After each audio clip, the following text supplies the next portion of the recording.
The slap echoed through the dining room like a gunshot. 75 guests fell silent. Forks stopped moving. Conversations died How could you mid-sentence. hit her? She Carolyn is Mitchell pregnant. stood I will frozen, make you her pay hand for this, pressed against her Preston. burning cheek. Stay out of this. 7 This months does not pregnant concern with her you. husband's child. And Preston, the man who had promised to love and protect her until death, he watched. He did nothing. Then he looked at his pregnant wife and said 5 words that You're shattered so strong, everything. and I'm so proud Maybe you of should leave. We'll get Not through to this his mistress, together. to Mr. Caroline. Mitchell, did you act alone? But here's what Preston didn't know. How do you respond to His the own fraud sister charges? was watching, and What she about was the about to investors, expose Preston? secrets I can't that believe would we bring finally down got his everyone entire together. empire. And What look at happens this when a sunset. pregnant wife It's discovers her perfect. husband has been lying Just about like out more of than a just an movie. affair? When the betrayal goes deeper than another woman? Stay with me, because this story will remind you that sometimes losing everything is how you finally find yourself. The words sliced through the elegant atmosphere of the Whitmore Country Club dining room like a razor blade through fine silk. Don't you dare sit at this table. Carolyn Mitchell's feet stopped moving as if they had been nailed to the polished hardwood floor. Her right hand moved instinctively, automatically, to the curve of her belly where her daughter had been growing for 7 months now. The navy blue maternity dress she had spent 2 hours selecting that morning suddenly felt like armor that was far too thin for whatever battle was about to begin. She had tried on 6 different dresses before settling on this one. Standing in front of the full-length mirror in her bedroom, turning this way and that, asking herself if she looked elegant enough, sophisticated enough, Mitchell enough. Preston had not been home to offer an opinion. Preston had not been home most evenings lately, but she had pushed that thought away and focused on finding the perfect dress for the annual charity gala. Now she stood frozen in the middle of the Whitmore Country Club dining room, and the dress meant nothing at all. The woman who had spoken those words was sitting in Caroline's chair, the chair at the Mitchell family table where Caroline had sat for 5 consecutive years of charity galas and holiday dinners and Sunday brunches. The chair that was supposed to be hers by right of marriage, by right of the child she was carrying, by right of everything she had given up to become a Mitchell wife. A stranger was sitting in that chair. A stranger with dark hair cascading over bare shoulders and a red dress cut so low it left little to the imagination. A stranger whose hand rested possessively on Preston Mitchell's arm as if she belonged there, as if she had always belonged there, as if Caroline was the intruder. The Whitmore Country Club annual charity gala attracted 75 of the city's most prominent families each spring. Crystal chandeliers the size of small automobiles hung from ceilings, painted with pastoral scenes of fox hunts in English gardens. White tablecloths made from Egyptian cotton draped tables set with sterling silver that had been polished until each fork and knife and spoon gleamed like a mirror. The gentle clink of champagne flutes and the murmur of polite conversation filled the air with the sound of money and privilege and carefully maintained appearances. Carolyn had spent weeks preparing for this evening. She had coordinated with the event planners to ensure the Mitchell family table had the best centerpiece. She had confirmed the seating arrangements 3 times. She had memorized the names of every major donor so she could make appropriate small talk and reflect well on her husband and his family. None of that preparation had included finding another woman in her seat. Preston. Carolyn was proud of how steady her voice sounded. Professional, controlled. The voice she had used in countless marketing presentations before she gave up her career to focus on being the perfect Mitchell wife. I think there's been some kind of mistake with the seating arrangements. Someone is in my chair. Her husband did not stand up to greet her. In 5 years of marriage, Preston had always stood when she entered a room. He had always pulled out her chair. He had always placed his hand on the small of her back and introduced her to everyone with obvious pride. My wife, Caroline. Isn't she beautiful? I'm the luckiest man in the world. Tonight he remained seated. His hand remained exactly where it was, resting on the bare shoulder of the woman in red. His eyes met Caroline's for perhaps 2 seconds before sliding away as if she were a stranger asking for directions to the restroom. Vivian is joining us tonight. His voice was casual, dismissive, as if this single sentence explained everything. As if Caroline should simply accept that another woman had taken her place and adjust accordingly. Vivian. The stranger had a name now. Caroline filed it away in the part of her brain that was still functioning analytically, while the rest of her struggled to understand what was happening. Vivian, a pretty name for a pretty woman who was sitting in Caroline's seat with her hand on Caroline's husband. The baby kicked, sharp and sudden, as if the child could sense her mother's distress even from within the womb. Caroline pressed her palm more firmly against her belly, trying to soothe her daughter, trying to soothe herself, trying to find some solid ground in a world that had suddenly tilted sideways. "I don't understand." The words came out smaller than she intended. More confused, more vulnerable. "This is the family table. I've sat here for every event since Preston and I got married. I confirmed the seating arrangement myself 3 days ago." Eleanor Mitchell watched the scene unfold from her position across the table. Preston's mother was 61 years old and had never worked a single day of her life, yet she somehow managed to look perpetually exhausted by the effort of existing among people she considered beneath her. Her silver hair was arranged in an elaborate chignon that had probably taken a professional stylist 2 hours to create. Her gray silk dress probably cost more than Caroline's parents had paid for their first car. Her gray eyes assessed Caroline with an expression that held no warmth, no sympathy, no acknowledgement that her pregnant daughter-in-law was being publicly humiliated. Richard Mitchell sat at the head of the table, his hands wrapped around a glass of scotch that was not his first of the evening. Preston's father had founded Mitchell Industries 40 years ago and had supposedly retired a decade ago, but everyone knew he still controlled the major decisions from behind the scenes. He shifted uncomfortably in his chair, his eyes darting between his son and his daughter-in-law, but he said nothing. He never said anything when it mattered. Caroline had learned that early in her marriage. Richard Mitchell had strong opinions about business and politics and the proper way to age whiskey. He had no opinions whatsoever about family conflicts.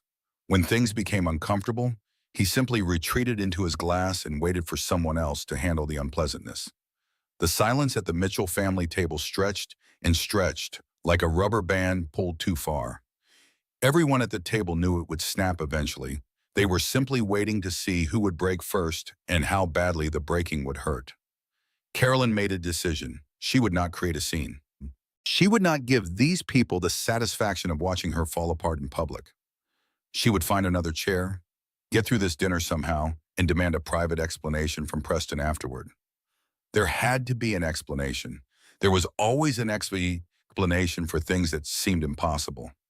She spotted an empty chair at the far end of the long table, the seat usually reserved for junior executives who needed to be present but not prominent, the seat for people who were tolerated but not truly welcomed, not the seat for the wife of the Mitchell heir, not the seat for the mother of the next generation. She took a step toward that empty chair. Vivian stood up. The movement was sudden and violent, her chair scraping against the polished floor with a sound that made several nearby guests turn their heads. Her eyes locked onto Caroline with an intensity that was almost predatory, like a cat that had spotted a mouse and was preparing to pounce. "I said, don't you dare sit at this table. Are you deaf as well as stupid?" The slap came without any warning whatsoever, open palm connecting with Caroline's cheek at full force. The sound cracked through the elegant dining room like a gunshot, like a thunderclap, like the breaking of something that could never be put back together. The impact snapped Caroline's head violently to the side. Pain bloomed hot and immediate across her face, radiating from her cheekbone to her jaw to her temple. She stumbled backward, her expensive heels catching on the edge of a carpet she had helped select for this very room 3 years ago. Her hand flew to her burning face. Her other hand wrapped protectively around her pregnant belly, shielding her daughter from a threat she had never imagined facing. 75 people fell absolutely silent. Forks stopped moving toward mouths. Conversations died mid-sentence. The gentle clink of champagne glasses ceased entirely, as if someone had pressed a mute button on the entire room. Every single person in the Whitmore Country Club dining room turned to stare at the Mitchell family table, where a pregnant woman stood with her hand pressed to her reddening cheek, while the woman who had struck her stood triumphant in a red dress. Caroline's vision blurred at the edges. She blinked rapidly, trying to clear her sight, trying to make sense of what had just happened to her. Her cheek throbbed with every heartbeat, the pain sharp and undeniable and impossible to ignore. She looked at Preston. Her husband was watching. He had seen everything that had just happened. He had watched another woman stand up and cross the space between them and strike his pregnant wife across the face in front of 75 witnesses and every important family in the city. And his expression was not horror. His expression was not shock or outrage or the protective fury that she had expected, that she had counted on, that she had believed in with every fiber of her being. His expression was irritation, annoyance, exasperation, the look of a man whose evening had been inconveniently disrupted, the look of someone watching a minor problem that would need to be managed and minimized. He was looking at Caroline the way someone might look at a stain on an expensive tablecloth, something unpleasant that needed to be dealt with, something that was ruining the aesthetic of an otherwise pleasant evening. Maybe you should leave. Preston's voice was quiet but perfectly audible in the silent room. Every single person heard him. Every single person understood exactly who he was addressing. You're making a scene, Caroline. This is embarrassing. He was talking to her. He was telling his pregnant wife to leave after watching another woman assault her in public. He was choosing the woman in red over the woman who had given him 5 years of her life and was carrying his child. The words hit Caroline harder than the slap had. She felt something fundamental crack inside her chest. Something that had been holding her together through months of late nights and canceled dinners in the growing distance she had tried so hard to ignore. Something that had whispered everything is fine, and he still loves you, and this is just a rough patch in an otherwise good marriage. That something shattered into 1,000 pieces and fell away, leaving nothing but empty space where her certainty used to be. She opened her mouth to respond, to defend herself, to demand an explanation, to ask Preston why he was doing this to her, to them, to the family they were supposed to be building together. Nothing came out, just silence, just the ragged sound of her own breathing, just the frantic beating of her heart, and the distant murmur of 75 witnesses who would remember this moment forever, who would tell this story at dinner parties for years to come, who would always remember the night Carolyn Mitchell was publicly humiliated at the annual charity gala. Her cheek throbbed in time with her pulse. Her face felt swollen and hot beneath her trembling hand. The baby kicked again and beat her harder this time, more insistent, as if trying to communicate something important, as if trying to remind her mother that there was still someone who needed her, that there was still a reason to stay standing, that there was still something worth fighting for. Caroline took one step backward, then another. Her heels felt unsteady beneath her. The elegant dining room seemed to spin slowly around her head, all those crystal chandeliers and painted ceilings, and judging eyes creating a kaleidoscope of humiliation. She turned toward the door, toward escape, toward anywhere that was not here, anywhere that was not this room full of people who had watched her life collapse and done nothing to help. That was when she heard another chair scrape back against the floor. Loud, deliberate, purposeful, the sound of someone standing with intention. Carolyn's first terrible thought was that Vivian was coming to hit her again. She braced herself for another blow, her shoulders tensing, her hand tightening protectively over her belly. But the person who had stood was not Vivian. The person who had stood was sitting at the far end of the Mitchell family table, in the corner, in the seat reserved for family members who were present but not celebrated. The seat for black sheep and disappointments and people the family wished would simply fade into the background. Brooke Mitchell rose to her full height, which was not particularly impressive. At 24 years old and barely 5'4", Preston's younger sister did not cut an imposing figure. She wore her dark hair cropped short when her mother preferred it long and elegant. She dressed in all black when the family dress code called for pastels and soft colors. She had dropped out of Yale Law School 8 months ago, abandoning the carefully planned career path her parents had designed for her since childhood. The Mitchell family considered Brooke a disappointment, a rebel without a cause, a problem child who refused to conform to expectations no matter how many privileges were offered or threatened to be withdrawn.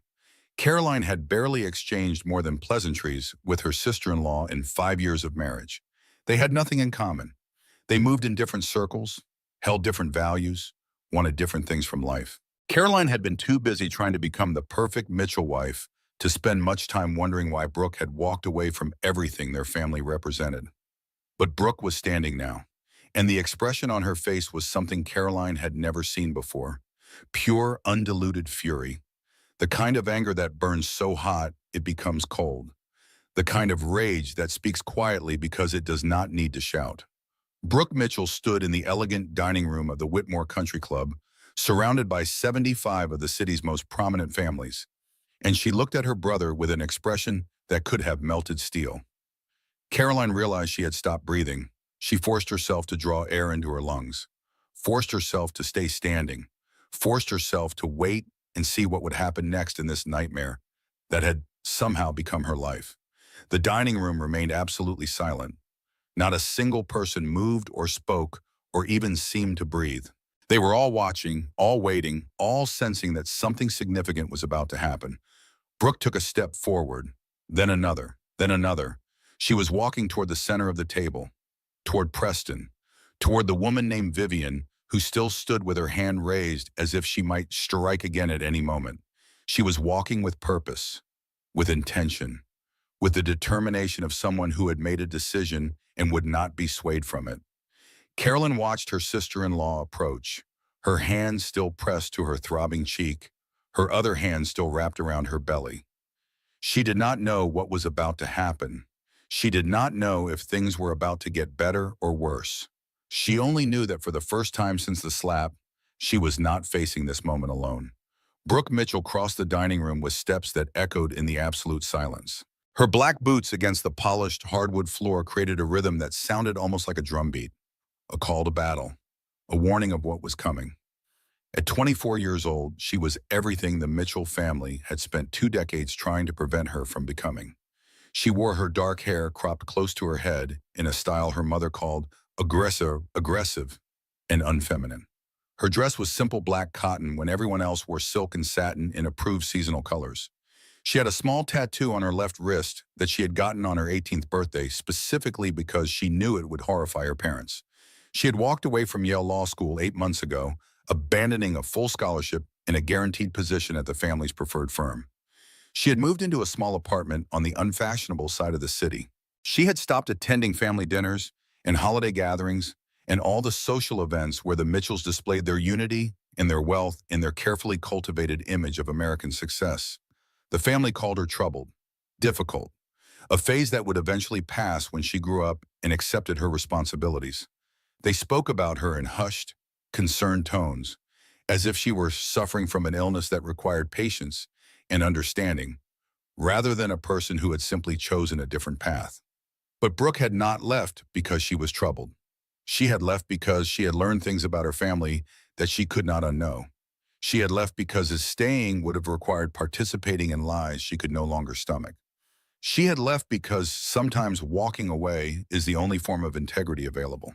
Now she stood in the middle of the Whitmore Country Club dining room, surrounded by the very society she had rejected, facing the brother who had driven her away. "Did you just hit a pregnant woman?" Her voice carried through the silent room with perfect clarity, cold and controlled and absolutely certain. Not shouting, not screaming, just speaking the truth in a tone that demanded acknowledgement. Vivian Blake rolled her elaborately made-up eyes. Her hand had finally dropped from its striking position, but she showed no sign of remorse. No indication that she understood she had just committed assault in front of 75 witnesses. Her expression suggested that Caroline had somehow deserved what happened, that the slap had been a reasonable response to an unreasonable intrusion. "Stay out of this, Brooke. Yes. It's a private matter between adults, and it has nothing to do with you. Did you just hit a pregnant woman?" Brooke separated each word, giving each one its own weight and significance. The repetition was deliberate. The emphasis was unmistakable. She was not going to let this moment pass without forcing everyone in the room to acknowledge exactly what had happened.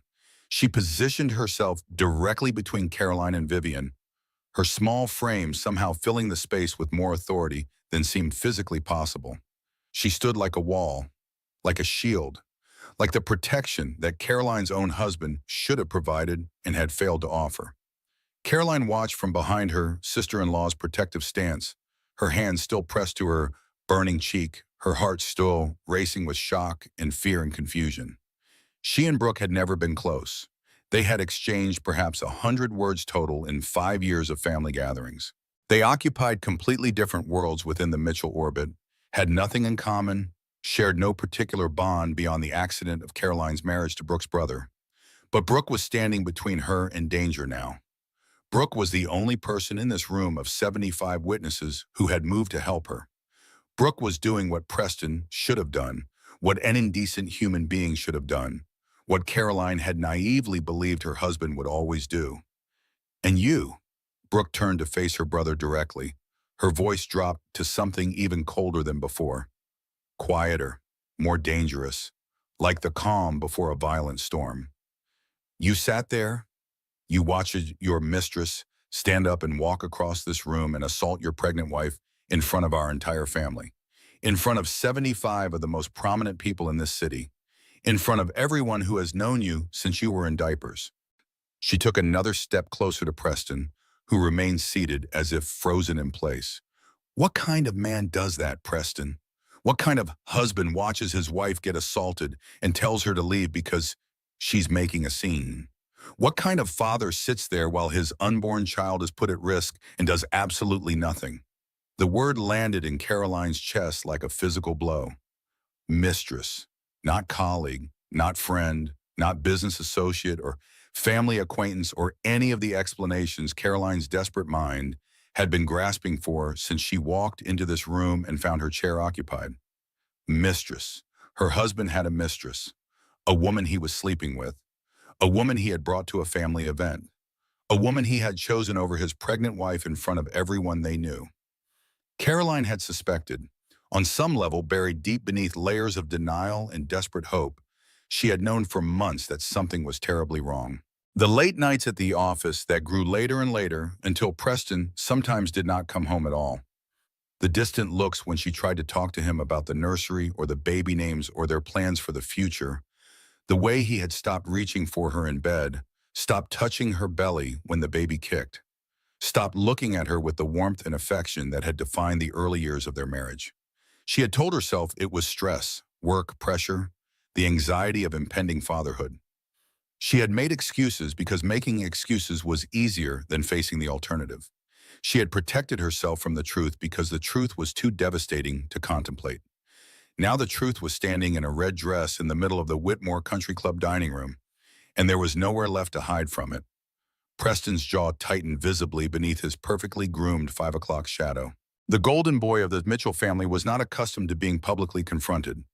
He had spent 34 years being praised and promoted and protected from consequences.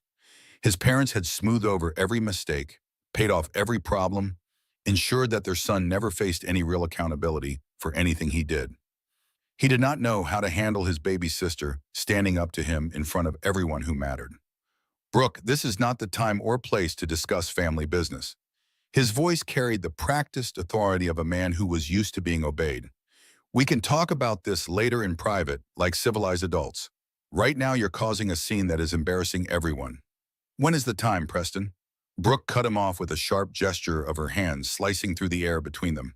When exactly is the appropriate moment to discuss the fact that you let your mistress assault your pregnant wife? When she's in the hospital from the stress? When she's miscarried your child? When you've completely destroyed her life and her reputation and her faith in humanity? Her voice rose slightly, carrying to every corner of the silent dining room. Tell me, big brother, when is it ever the right time to show basic human decency to the woman who gave up everything to be your wife? The woman who is carrying your child right now at this moment, while you sit there and tell her to leave because she's embarrassing you? Carolyn felt tears threatening to spill down her cheeks. She blinked them back furiously. She would not cry in front of these people. She would not give Vivian or Preston or any of the watching guests the satisfaction of seeing her completely break down. She had already been humiliated enough for one evening. She would hold on to whatever scraps of dignity remained. Eleanor Mitchell finally decided to intervene. She had been watching the confrontation with the detached interest of someone viewing a mildly entertaining theatrical performance. Now she straightened in her chair and spoke with the cultured voice that had been honed by decades of high society events. Brooke, please, this is neither the time nor the place for family theatrics. You are making a spectacle of yourself and of all of us. Let's discuss this matter privately, as a family without providing entertainment for everyone in attendance. Privately, Brooke laughed, and the sound held no humor whatsoever. Just bitterness and disbelief and the righteous anger of someone who had finally run out of patience for lies. He brought his mistress to the annual charity gala, Mother. He gave her Caroline's seat at the family table. He sat there and watched while she slapped his pregnant wife across the face. There is no handling this privately anymore. That ship has not just sailed, it has sunk to the bottom of the ocean and taken any hope of discretion with it. She gestured around at the frozen crowd of guests, all of whom were watching with undisguised fascination. At least a dozen people in this room have already recorded what happened on their phones. By tomorrow morning, this will be on every social media platform and news site in the country. The only question now is what we choose to do about it, what we choose to stand for, what we choose to accept as a family. Richard Mitchell cleared his throat from his position at the head of the table. His face had gone pale beneath his country club tan, and his hands were wrapped so tightly around his glass of scotch that Caroline wondered if the crystal might shatter. Let's everyone just take a breath and calm down. I'm sure there's a reasonable explanation for all of this unpleasantness. We're all adults here. We can discuss things rationally without resorting to accusations and dramatics. I am being calm, Father. Brooke's voice was steady as tempered steel. I am being extraordinarily calm considering what I just witnessed. If I were not being calm, I would be on the phone right now with every police officer and journalist I know. I would be making absolutely certain that the full story of what happened tonight is told accurately and completely. I would be ensuring that Preston and his mistress face real consequences for what they've done. The threat hung in the air like a sword suspended by a thread. Everyone understood exactly what was at stake. Mitchell Industries stock prices, which were sensitive to any hint of scandal. The company's carefully cultivated reputation for integrity and family values. The charity donations and social connections and business relationships that depended on the Mitchell family being seen as pillars of the community. Brooke was holding all of it hostage with nothing but words and the willingness to speak them. Preston's face had drained of color. Carolyn watched him calculate the potential fallout in real time, his mind clearly racing through scenarios and damage control strategies.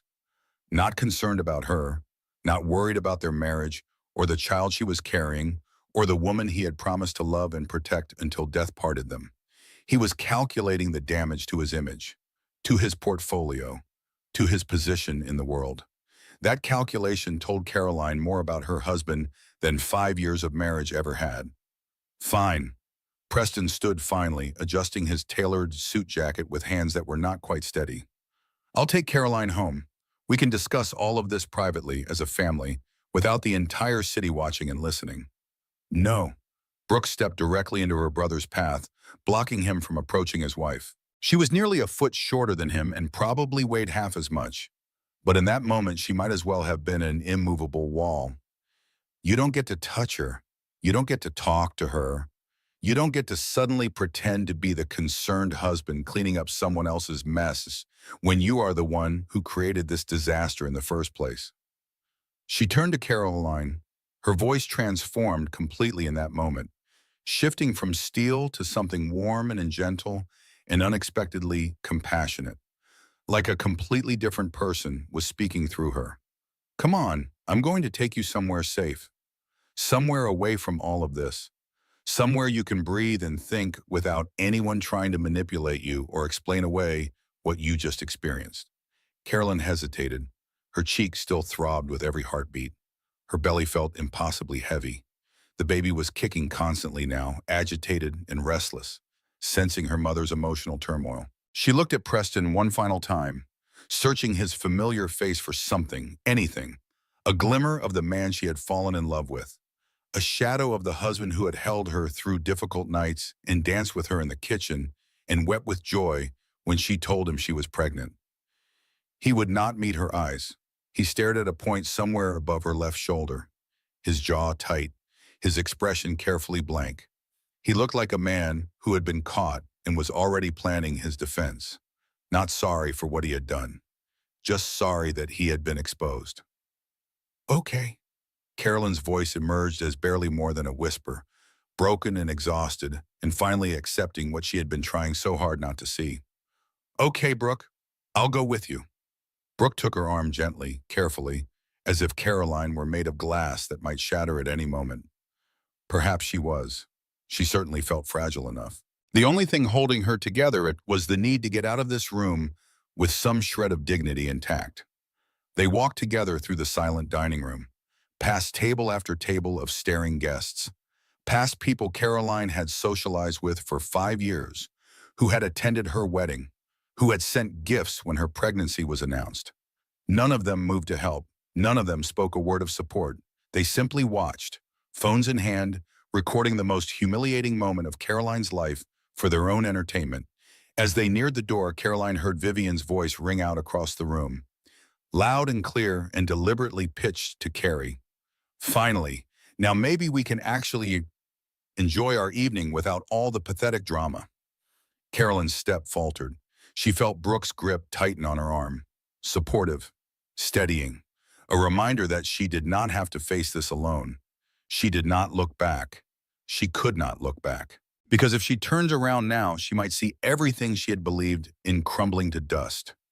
The marriage, the family, the future she had been building for 5 years and carrying inside her for 7 months. She was not ready to face that devastation directly. Not yet. Not while she could still feel Vivian's handprint burning on her cheek. The night air outside the country club hit her face like cool water. Spring in this part of the country was always uncertain, caught between the dying cold of winter and the approaching warmth of summer. Carolyn breathed deeply, filling her lungs with air that did not carry the weight of 75 watching eyes. Brooke guided her toward a small silver sedan parked at the far end of the lot.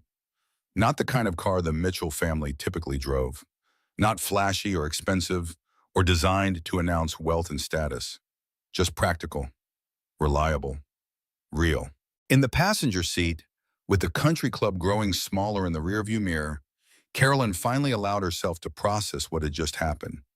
She pressed her hand against her burning cheek, then moved it to her belly where the baby was still kicking restlessly, then back to her cheek, checking and rechecking, trying to convince herself that both sensations were real, that this nightmare was actually happening, that her husband had truly just watched another woman assault her and told her to leave.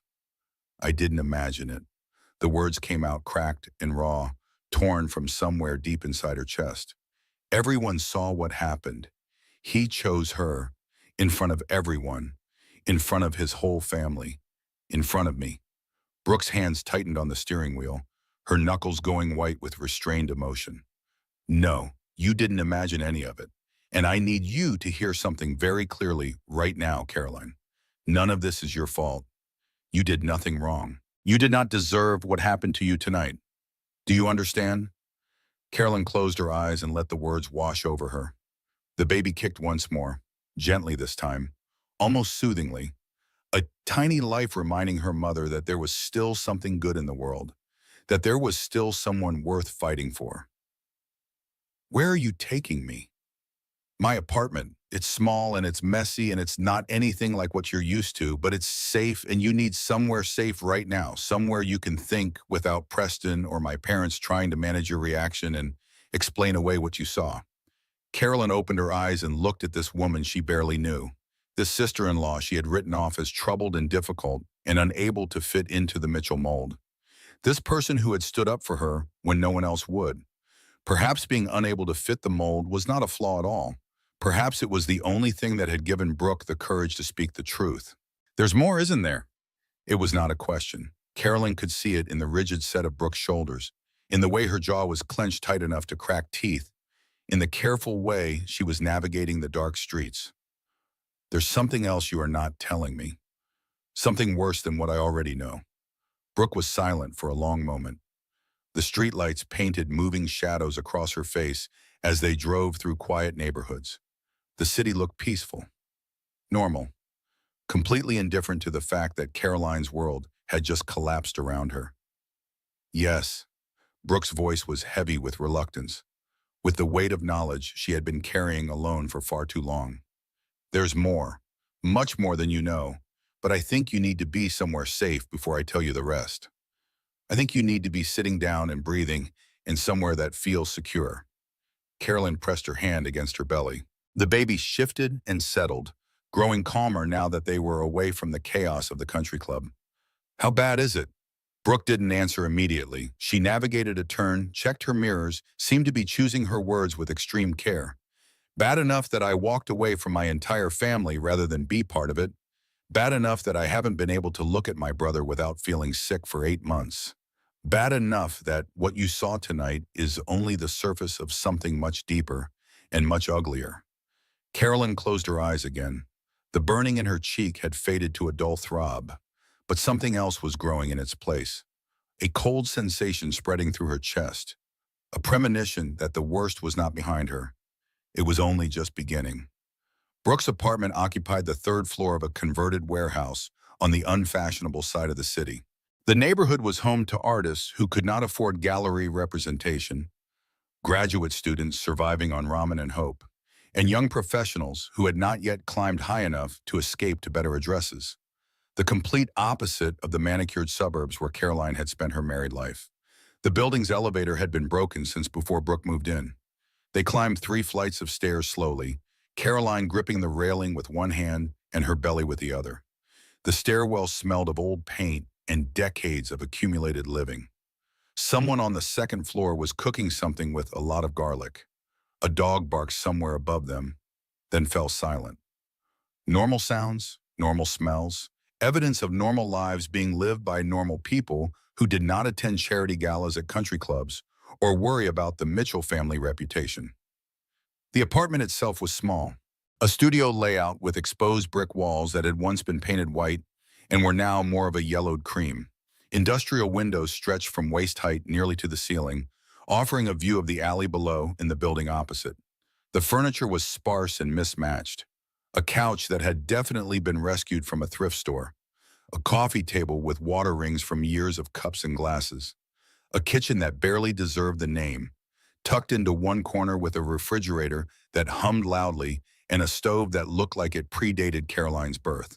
Books were everywhere, stacked on every available surface, piled in corners, lined up on shelves that sagged under their weight. Law textbooks that Brooke had apparently never returned to Yale when she dropped out. Novels in every genre. Magazines and newspapers accumulating in towers that threatened to topple. A life documented in words and pages. And yet somehow, impossibly, the cluttered space felt safer to Carolyn than the townhouse where she had lived for 5 years. Safer than the Mitchell family estate with its 40 acres and its antique furniture and its atmosphere of carefully maintained lies. Safer than anywhere she had been in months. She lowered herself onto the worn gray couch, accepting the ice pack wrapped in a thin dish towel that Brooke pressed into her hand. The cold was a shock against her swollen cheek, but it helped. Something concrete to focus on. Something physical to counter the emotional devastation threatening to overwhelm her. Brooke paced back and forth across the small apartment, her black boots leaving scuff marks on hardwood floors that already bore the evidence of years of pacing. She moved like someone who could not sit still, someone whose body needed to process emotion through motion. "How long have you known?" Caroline's voice came out hollow, empty, like someone had reached inside her and scooped out everything that made her Caroline, leaving only a shell behind. "About Preston and that woman. How long have you known about the affair?" Brooke stopped pacing. She stood by one of the industrial windows, her reflection ghost-like in the dark glass. Outside, the city's lights glittered like scattered stars, beautiful and distant and completely indifferent to human suffering. "About Vivian specifically? 6 months?" She turned to face Carolyn, and there were tears forming in her eyes. Real tears. Raw emotion breaking through the controlled exterior she had maintained at the country club. "That's why I stopped coming to family dinners. That's why I dropped out of law school. I couldn't sit at that table anymore and watch him lie to your face week after week. I couldn't pretend everything was fine when I knew what he was doing behind your back." 6 months. Caroline did the math automatically, her marketing executive brain still functioning even as the rest of her fell apart. 6 months ago, she had announced her pregnancy at the Mitchell family Easter brunch. Preston had stood beside her with his arm around her waist, beaming like the proudest expectant father in the world. He had talked about how excited he was to start a family, how much he loved Carolyn, how this baby was the fulfillment of all their dreams. 6 months ago, while she was shopping for maternity clothes and researching cribs and dreaming about their future together, her husband had already been sleeping with another woman. The ice pack slipped in her suddenly nerveless fingers. She caught it before it fell and pressed it harder against her cheek, using the cold to ground herself in reality. You dropped out of law school because of this? Because of Preston's affair? It wasn't just the affair. Brooke resumed her pacing, but slower now, more deliberate, like someone approaching a difficult topic from multiple angles. The affair was just the final confirmation of everything I had been suspecting. The proof that my brother was not who I thought he was, not who any of us thought he was. She stopped pacing and sat down on the scarred coffee table directly across from Carolyn, close enough to reach out and touch, close enough that Caroline could see the tears still threatening to spill down her cheeks. There's something else I need to tell you. Something about the baby. Something Preston has been telling our parents for months now. Caroline's stomach dropped. The ice pack definitely fell this time, hitting the worn hardwood floor with a dull thud that seemed to echo through the small apartment. What about the baby? Brooke took Caroline's free hand, held it tightly between both of her own. Her palms were warm and slightly damp with nervous sweat. He's been telling them that the baby might not be his. When the words did not make sense, they were just sounds, syllables strung together in an order that Caroline's brain could not process into meaning. She stared at Brooke without comprehension, waiting for clarification, waiting for some explanation that would make the impossible statement understandable. He's been telling our parents for months that you had an affair, Brooke continued, her voice gentle but relentless. That the child you're carrying had belonged to someone else, that you trapped him, that you betrayed him. Carolyn felt all the blood drain from her face. The room tilted dangerously. She gripped the arm of the couch with one hand and Brooke's fingers with the other, anchoring herself against a world that had suddenly lost all stability. That's why my mother has been so cold to you lately. That's why my father can barely look at you. That's why you stopped getting invited to luncheons and shopping trips and family gatherings. Preston has been poisoning them against you for 6 months, dripping lies into their ears week after week until they believed every word. But that's not true. Caroline's voice came out as a whisper, broken and confused and desperate for understanding. I never had an affair. I never even thought about anyone else. I've been completely faithful to Preston since the day we met. I know. Brooke squeezed her hand tighter. I believe you completely. But Preston's version has been building for half a year now. He's been so convincing, so detailed, so certain. By the time you announced the pregnancy, he had already laid the groundwork. Everyone in the family already suspected something was wrong. The announcement just confirmed what they thought they knew. Memory flooded through Caroline like a river breaking through a dam. Small moments that had confused her at the time suddenly clicked into devastating clarity. Eleanor's comment at the 4th of July barbecue.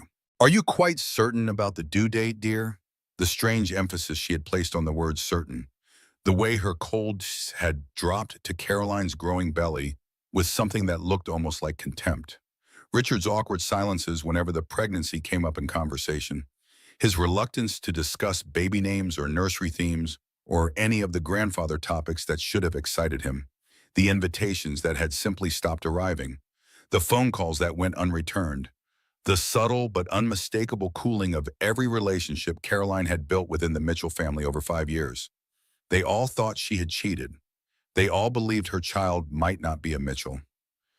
They had been looking at her with suspicion and judgment for months while she walked around oblivious, attributing their coldness to normal family dynamics and her own oversensitivity. I was with him every single day. Carolyn pulled her hand free from Brooke's grasp and grabbed her phone from her purse with trembling fingers. When this baby was conceived, I was with Preston every single day.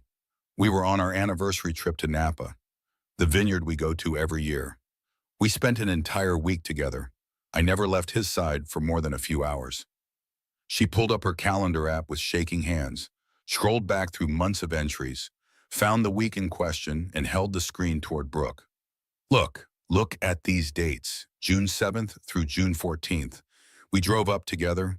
We stayed at that bed and breakfast with the amazing garden. We toured wineries every day and ate dinner together every night. We took that cooking class where we both burned the risotto and laughed about it for hours. The memories crashed through her mind like waves. Preston's face across a candlelit dinner table, his hand holding hers as they walked through endless rows of grapevines. The night he had made love to her so tenderly and whispered that he hoped they had made a baby together. 2 weeks after they returned home, the pregnancy test had come back positive. He cried. Carolyn's voice broke completely, shattered into pieces like glass hitting concrete. When I showed him the positive test, he actually cried. He dropped to his knees and pressed his face against my belly and promised he would be the best father in the world. He called his parents that same night to share the news. He was so happy. She was sobbing now, ugly, racking sobs that shook her whole body and made the baby kick in distress, tears streaming down her face and dripping onto her maternity dress. How could he do this? How could he stand there and cry and tell me he loved me while he was already sleeping with someone else, while he was already telling his parents that our baby might not be his? Brooke moved from the coffee table to the couch, putting her arm around Caroline's shaking shoulders. She did not offer empty comfort or meaningless reassurances. She just held on while Caroline fell apart. I don't have all the answers, Brooke said quietly. I've been asking myself the same questions for 8 months. How could he become this person? When did it start? Was he always capable of this kind of cruelty, and I just never saw it? She paused, seeming to steel herself for what came next. But there's one more thing you need to know. One piece of the puzzle that might help explain why all of this happened. Why now? Why you? Carolyn raised her tear-streaked face. Her eyes were swollen and red. Her cheeks still throbbed beneath the forgotten ice pack. But she needed to hear whatever came next. She needed to understand. Vivian can't have children. The words hung in the air of the cramped apartment. Another impossible statement. Another piece of information that made no sense. She had some kind of medical issue when she was younger. Surgery with complications. Something that damaged her reproductive system permanently.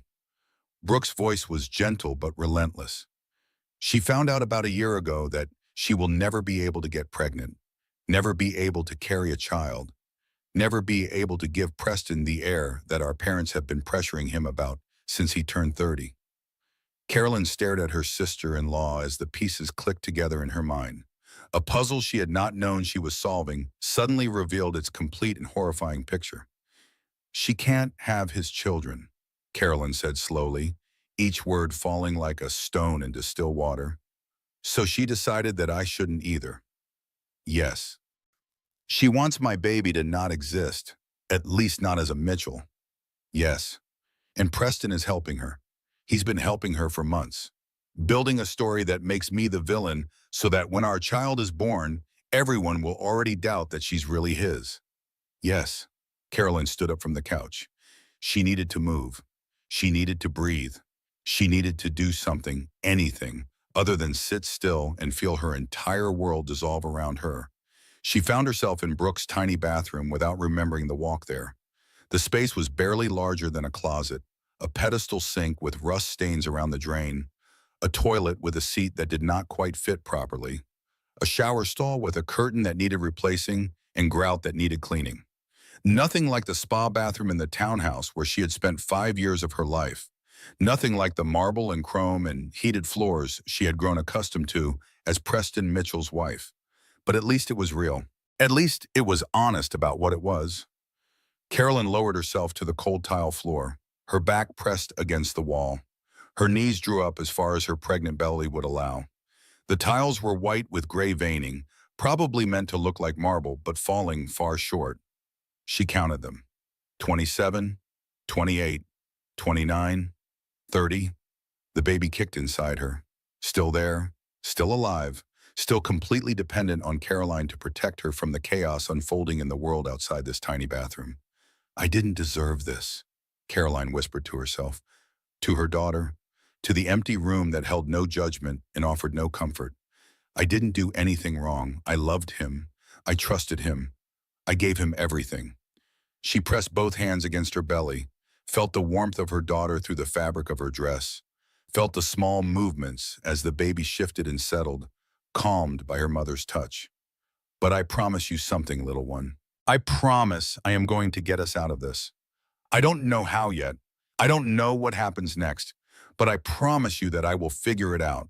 I will protect you, whatever it takes, whatever it might be. I will not let them take you from me. She sat on the cold bathroom floor for a long time, counting tiles, breathing slowly and deliberately, letting the tears fall without trying to stop them. 27, 28, 29. When she finally emerged, her face was blotchy and her eyes were swollen nearly shut with crying. But something had shifted inside her. Some small flame had ignited in the absolute darkness. Not hope exactly, not yet, but perhaps the possibility of hope. The knowledge that she had survived the truth, even if barely, and survival meant the possibility of what came next. Brooke was waiting with a cup of hot tea and a soft blanket that smelled like lavender. She did not ask questions or offer platitudes. She simply handed over the tea and wrapped the blanket around Caroline's shoulders and sat down beside her on the worn gray couch. "You can stay here as long as you need," Brooke said quietly. "I know it's not anything like what you're used to." The couch pulls out into a bed that's actually pretty comfortable. The hot water works most of the time. The heat is inconsistent. But it's safe here, and I'm not going anywhere. Carolyn wrapped her cold fingers around the warm ceramic mug, accepted the comfort of the blanket, leaned back against the cushions that were lumpy but somehow perfectly suited to her exhausted body. "Why are you helping me?" she asked. "I mean, thank you. I'm grateful beyond words. But I don't understand. He's your brother. They're your family. Why risk everything to help someone you barely know?" Brooke settled into the far corner of the couch, pulling her knees up to her chest. In that moment, she looked very young, very lost, very different from the fierce defender who had confronted Preston at the country club. Because being born a Mitchell doesn't mean I have to become a monster like my brother. Because I watched him transform into someone I don't recognize anymore, and I refuse to follow him down that path. She paused, choosing her next words carefully. And because 8 months ago, I found something, evidence of something much bigger than just an affair. Something that made me realize this whole situation was going to end very badly for someone, and that someone wasn't going to be Preston. Caroline set down her tea. "What did you find?" Brooke shook her head slowly. "Not tonight. Tonight you need to rest. You need to let your body recover from the shock. You need to let your mind process what you've learned." She met Caroline's eyes with a steady, determined gaze. "Tomorrow, or whenever you're ready, I'll show you everything. But for now, just know this, you're not alone anymore. And whatever happens next, whatever Preston tries to do, you're going to have someone in your corner, someone who believes you, someone who will help you fight." Carolyn nodded. The exhaustion hit her all at once, like a wave crashing over her head. 7 months pregnant, publicly humiliated, physically assaulted, emotionally devastated by betrayal she was only beginning to understand. Her body demanded rest whether her mind was ready for it or not. She stretched out on the couch that would become her bed for the foreseeable future. Brooke covered her with additional blankets and turned off the overhead light, leaving only a small lamp glowing in the corner.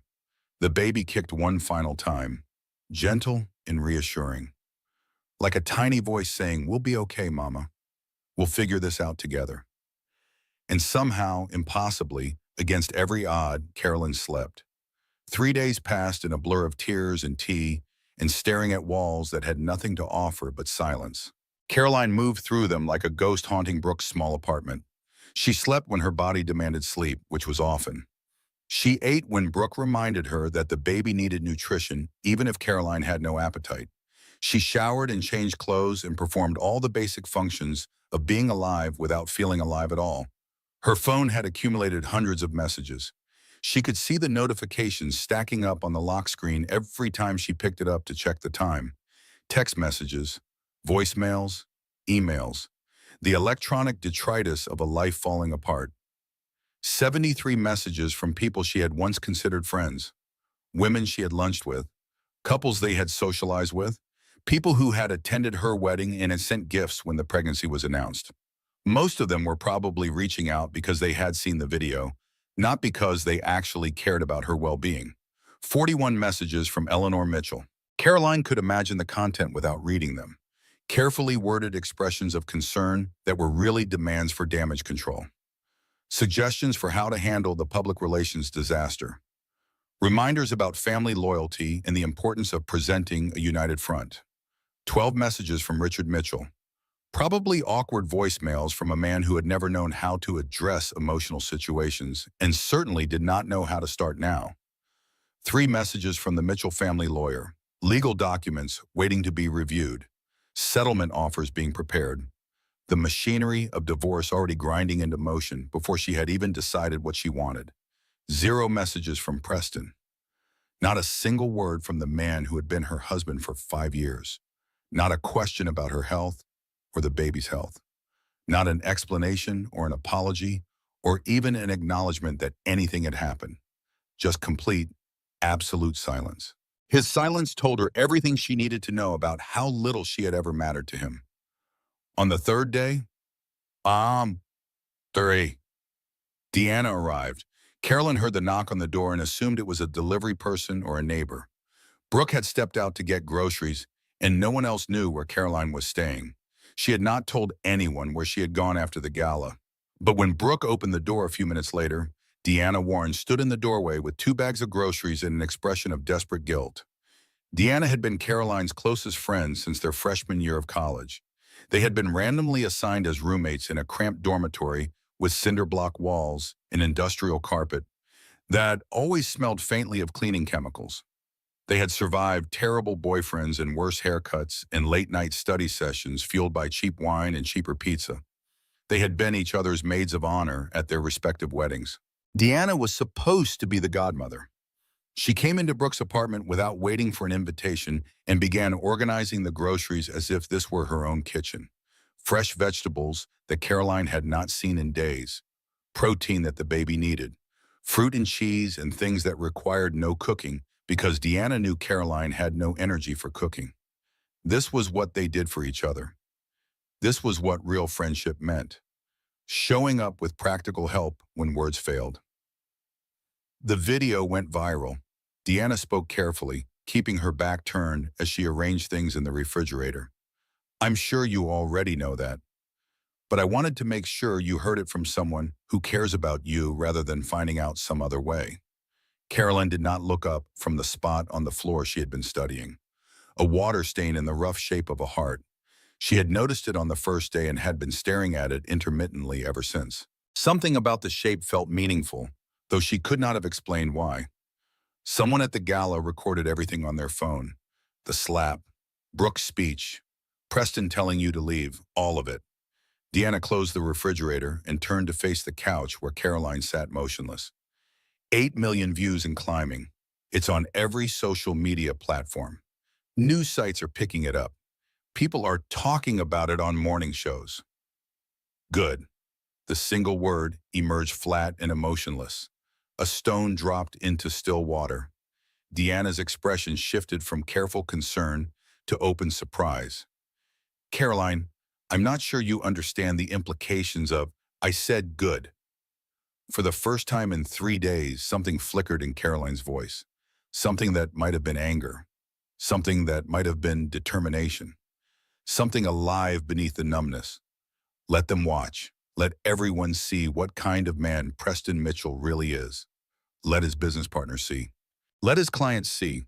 Let everyone who ever admired him or envied him see exactly who he chose to be when he thought no one was watching. A long silence followed. Carolyn could feel Deanna and Brooke exchanging looks above her head. The silent communication of people who were worried about someone they loved and did not know how to help. Finally, Deanna sat down on the couch beside Carolyn, close enough to be present but not quite touching, leaving space while still offering proximity. There's something I need to tell you. Her voice had changed, become smaller, more hesitant, heavy with guilt. Something I should have told you months ago. Caroline's head turned slowly to look at her best friend, the woman who had stood beside her through every major moment of her adult life, the woman she trusted more than almost anyone in the world. I saw them together. Deanna could not meet Caroline's eyes. She stared at her own hands twisting nervously in her lap. About 2 months ago, at a restaurant downtown, that Italian place we used to go to for special occasions. Remember, with the garden patio and the handmade pasta? Caroline remembered. She and Preston had celebrated their third anniversary there. He had surprised her with reservations and had arranged for a string quartet to play their wedding song. She had cried happy tears and told him she was the luckiest woman in the world. I was walking past on my way to meet a client for drinks, Deanna continued, and I glanced through the window the way you do when you're walking past restaurants, just looking at the people inside without really seeing them. She paused, swallowed hard, forced herself to continue. But then I did see them. Preston and a woman I didn't recognize. Dark hair, red dress. They were in a back booth, mostly hidden, but I saw enough. His hand on her face, the way they were leaning toward each other, the way they were looking at each other.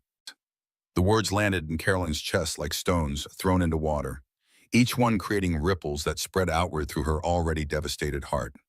I told myself it was probably business, some kind of meeting that just happened to look intimate from the outside. I convinced myself there had to be an innocent explanation because the alternative was too terrible to consider. Deanna's voice cracked. Tears began streaming down her face. I didn't want to be wrong.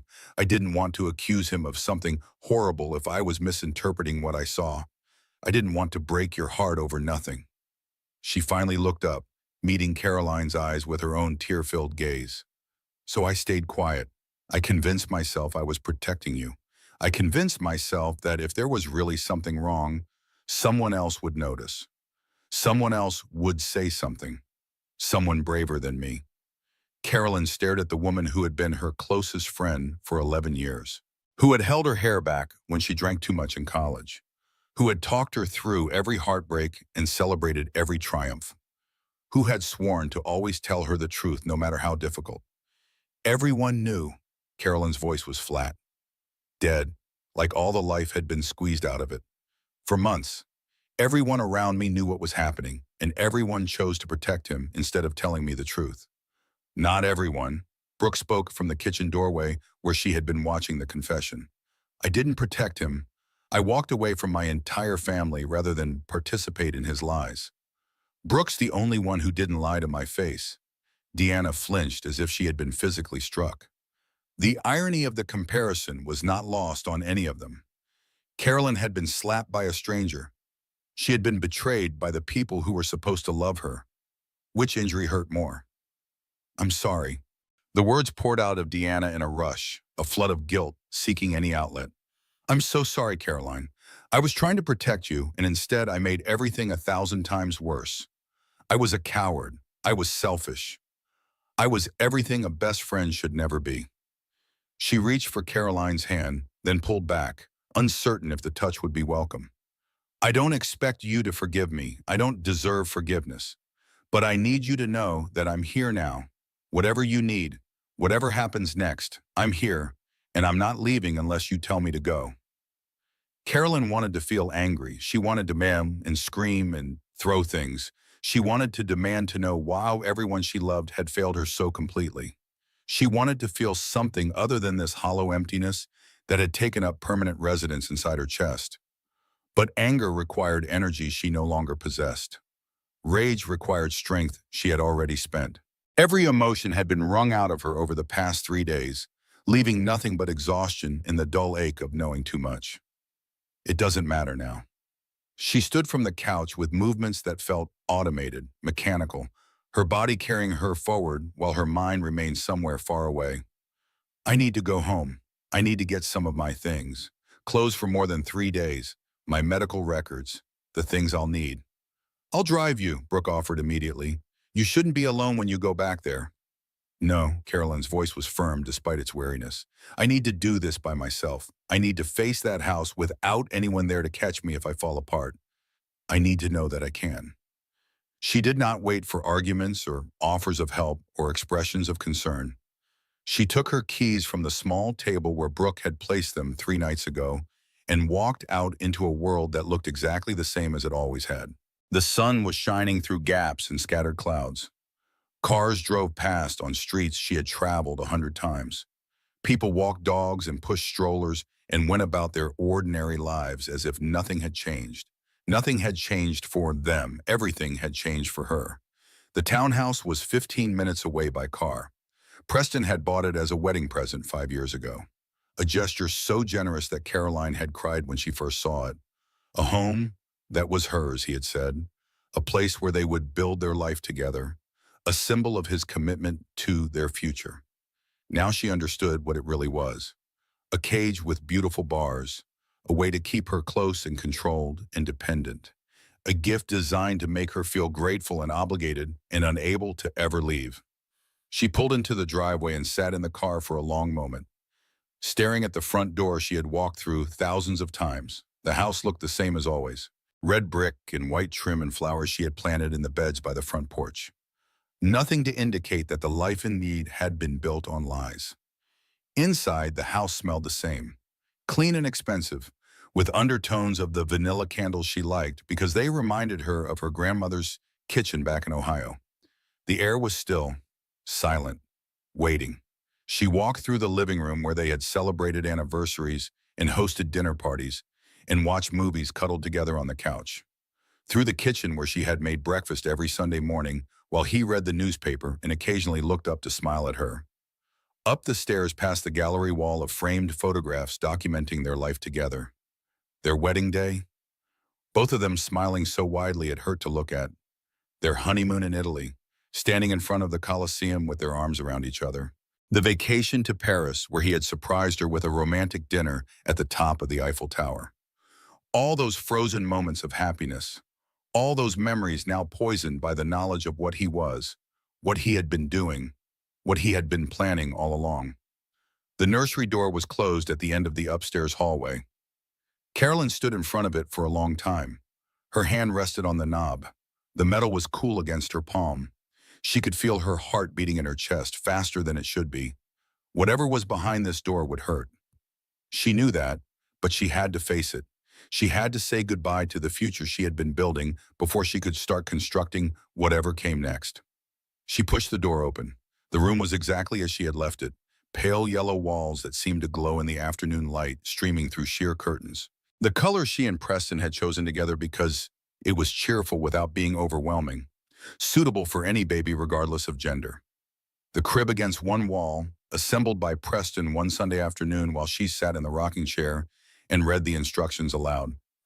They had laughed when he put a support bar on upside down and had to disassemble half the thing to fix it. She had told him he was already a wonderful father, and he had kissed her forehead and promised to never let her down. The mobile above the crib, hand-painted with stars and moons and tiny clouds. She had found it in a small shop in Vermont during a weekend trip and had known immediately it was perfect. Something unique for their unique baby. Carolyn crossed the room on heavy feet and picked up a tiny onesie from the changing table. White cotton with yellow ducks printed on the fabric. So small it seemed impossible that a real human being could ever fit inside it. She held the onesie against her chest and let herself remember everything. The night they decided to start trying for a baby.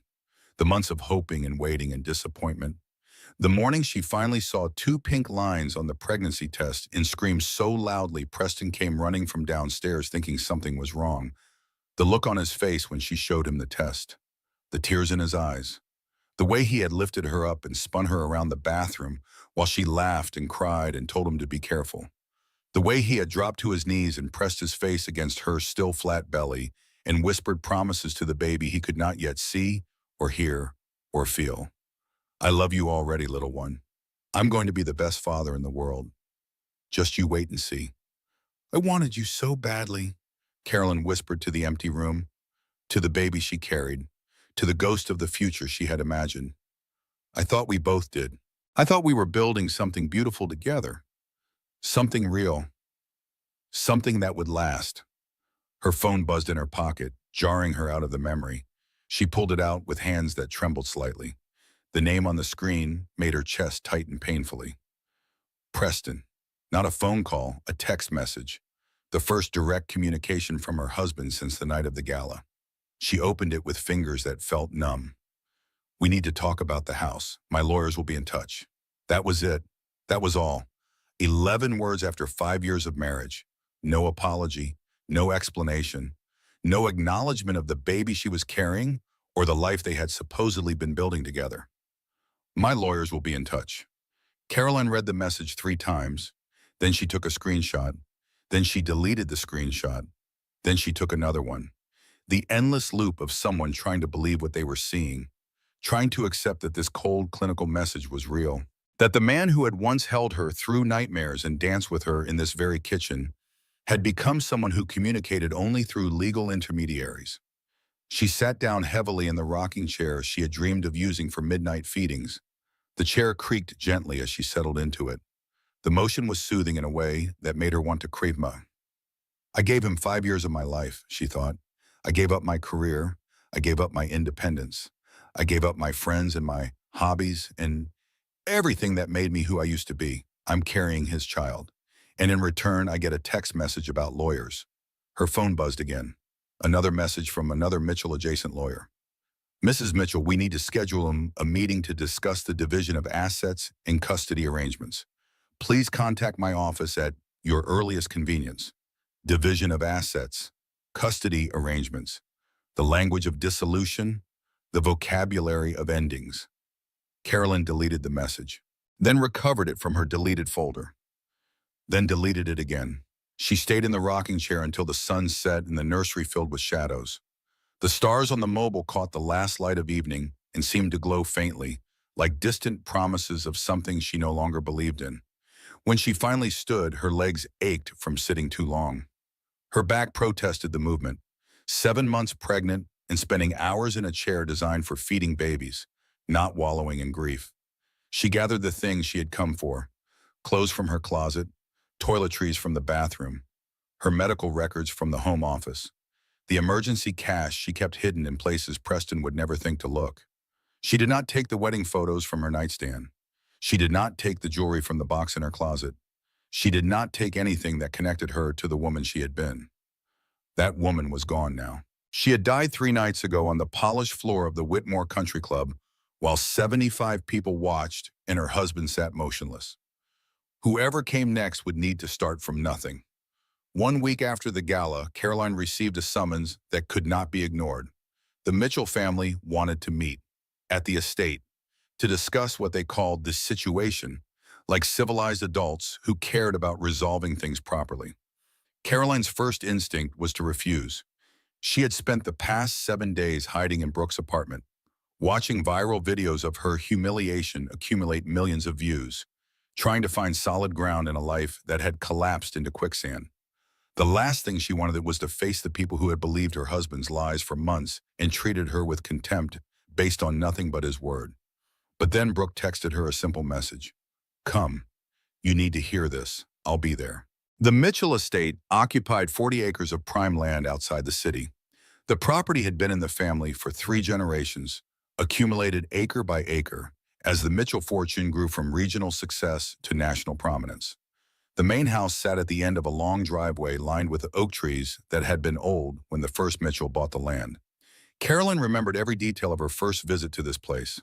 She had been 24 years old and so desperately in love that she could barely think straight. Preston had driven her up the winding driveway in his convertible, watching her face as the house came into view. He had laughed at her expression of stunned amazement and promised that someday this would feel like home. She had tried so hard to make it feel like home, so hard to earn her place among the Mitchells, so hard to prove that she belonged in this world of wealth and privilege and carefully maintained appearances. None of it had mattered in the end. The formal living room where they waited for her was a museum piece, antique furniture that had been imported from Europe generations ago, paintings that would have been at home in any major gallery, Persian rugs that cost more than most families earned in a decade. Eleanor sat in a high-backed chair positioned to dominate the room, her silver hair perfect, her gray silk dress probably couture, her expression the careful mask she had worn for 61 years of managing the Mitchell family image. Richard stood by the fireplace, his hands clasped behind his back, a glass of something expensive sitting untouched on the mantel beside him. He looked older than Caroline remembered. more tired. Like the events of the past week had aged him in ways that even Mitchell money could not reverse. Brooke sat in the corner of the room with her arms crossed tightly over her chest. A century, a witness, a reminder that not everyone in this family had abandoned Caroline to face this alone. Preston was conspicuously absent. Of course he was. He had sent his parents to handle the unpleasant business while he remained safely elsewhere. Please sit down.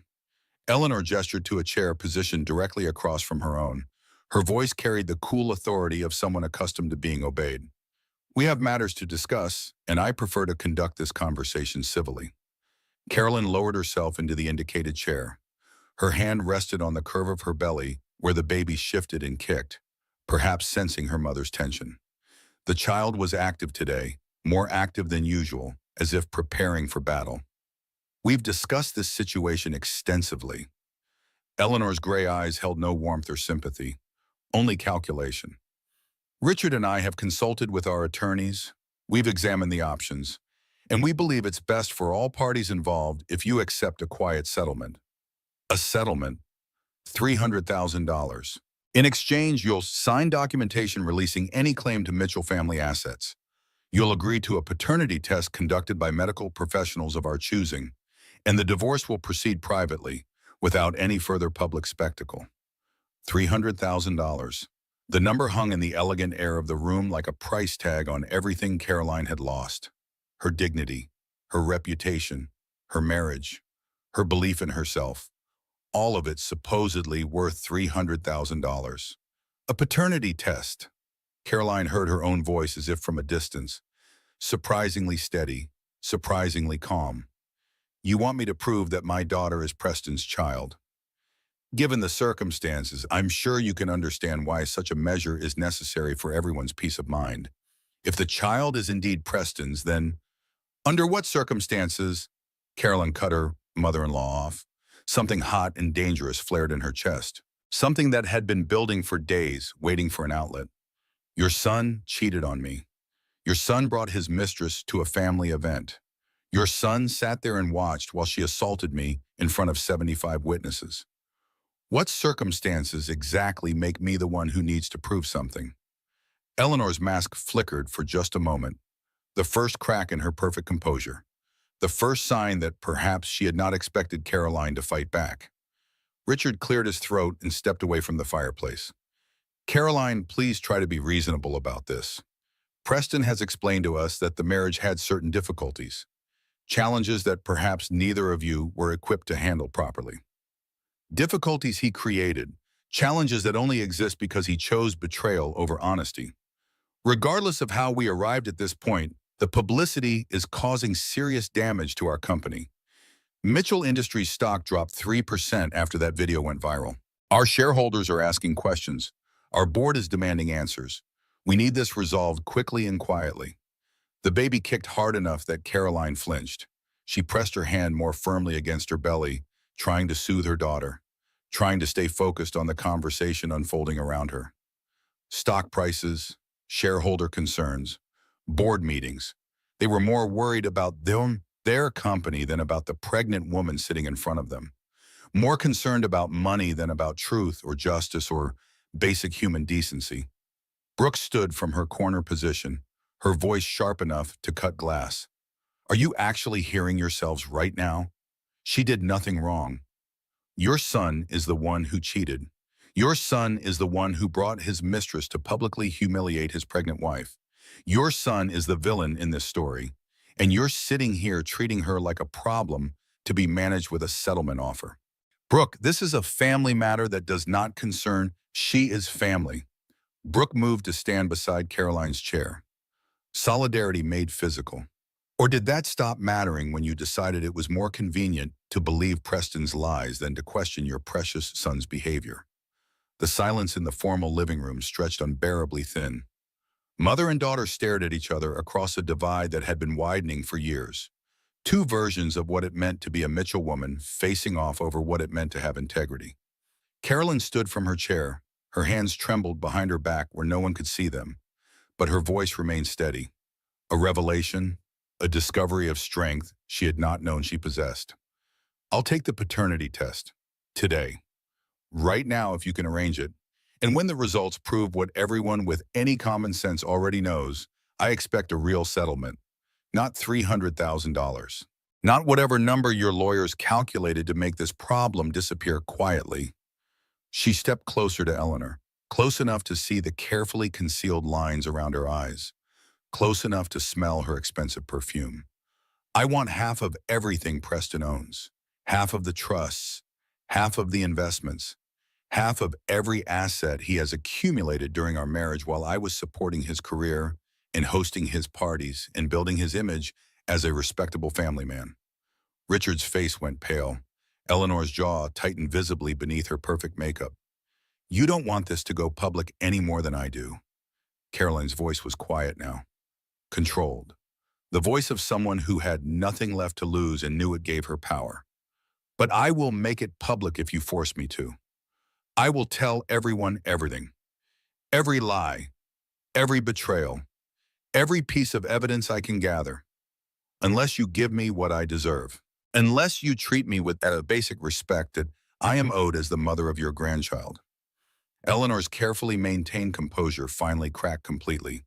You're delusional if you think you'll ever get... Watch me. Carolyn turned and walked out of the formal living room. Her legs felt unsteady, but she forced them to carry her forward. Her spine remained straight, her head remained high. She would not give them the satisfaction of seeing her falter. Behind her, she heard Brooks saying something sharp and pointed to their mother. The words were muffled by the thick walls, but the tone was unmistakable. Another family argument erupting in the wake of her departure.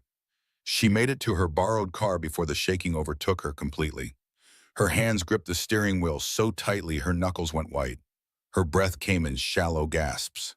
The confrontation had taken everything out of her, leaving nothing but exhaustion and the lingering adrenaline of standing up for herself. The Mitchell estate spread before her through the windshield. 40 acres of manicured grounds.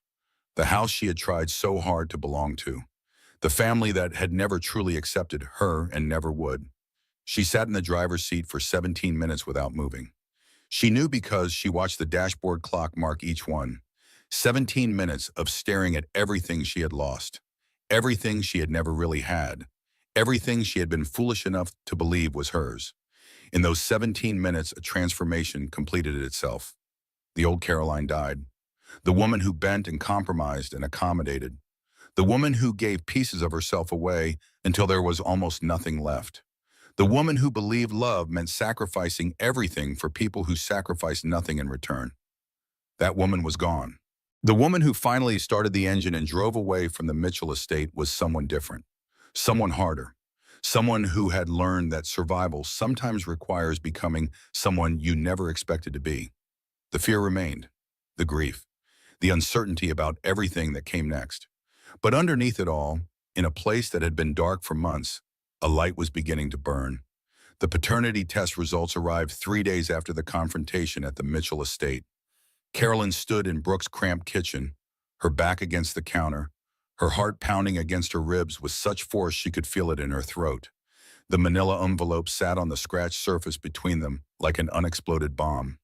Such an ordinary-looking thing to hold so much power over her future. You don't have to open it right now. Brooks' voice was gentle, understanding. We both already know what it's going to say. There's no rush if you need more time to prepare yourself. I know exactly what it says. Carolyn reached for the envelope with hands that were surprisingly steady. But knowing something and having proof are different things. Knowing something is just a feeling I have. Proof is ammunition. Proof is power. Proof is something they can't twist or explain away or dismiss. She slid her finger under the flap and tore the envelope open. The documents inside were dense with medical terminology and statistical analysis, genetic markers and probability calculations, and all the clinical language of modern science applied to the most fundamental questions of human identity. Who is this child? Where did she come from? Whose blood runs in her veins? Carolyn's eyes scanned through the technical language until she found the conclusion. The number that would define her future. The answer that had never actually been in doubt. 99.98% probability that Preston Andrew Mitchell is the biological father of the child carried by Caroline Elizabeth Mitchell.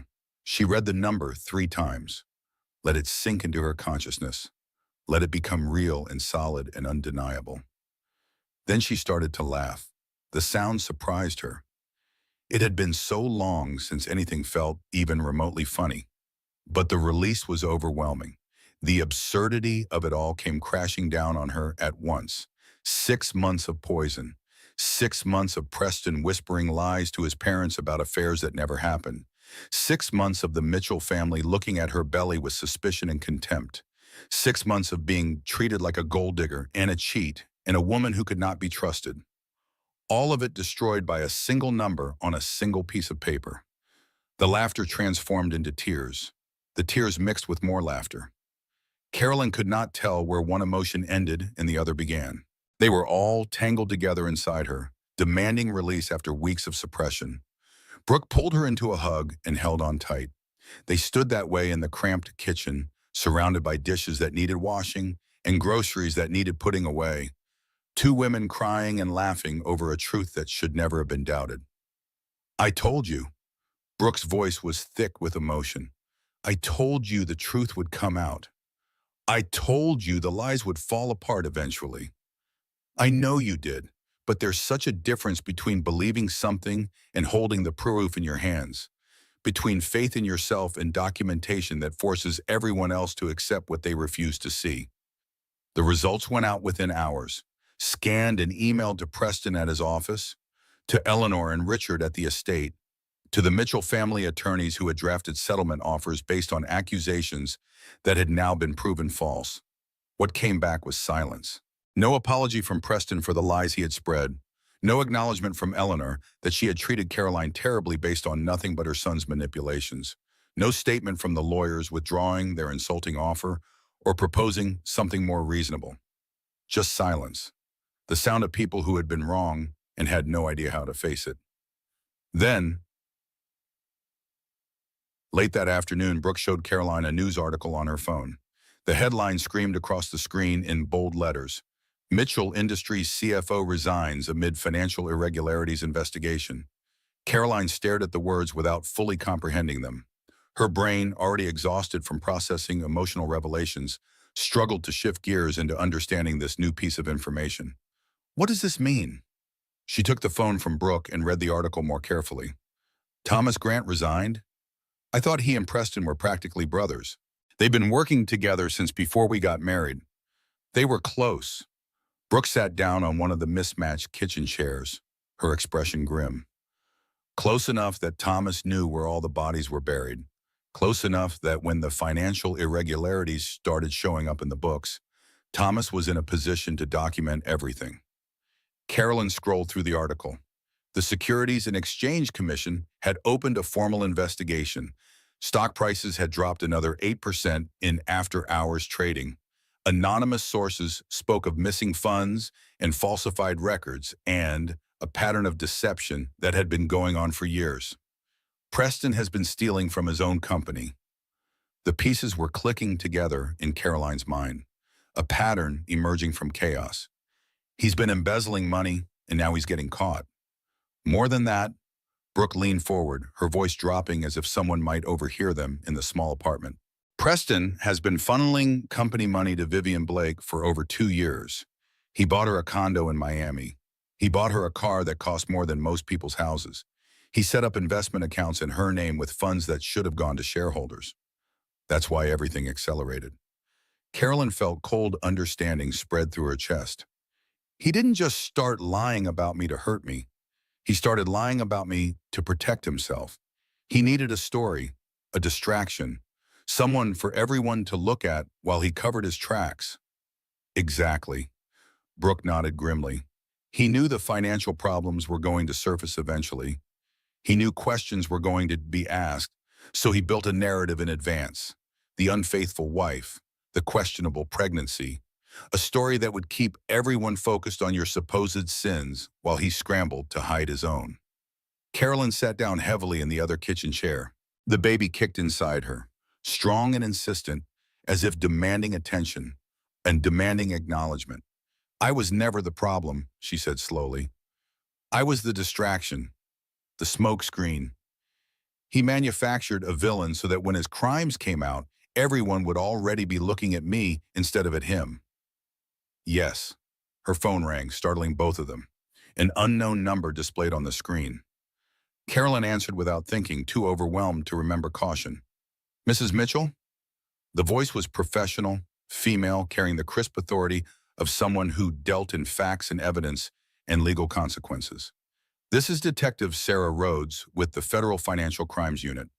I'm calling because we need to ask you some questions about your husband's business practices.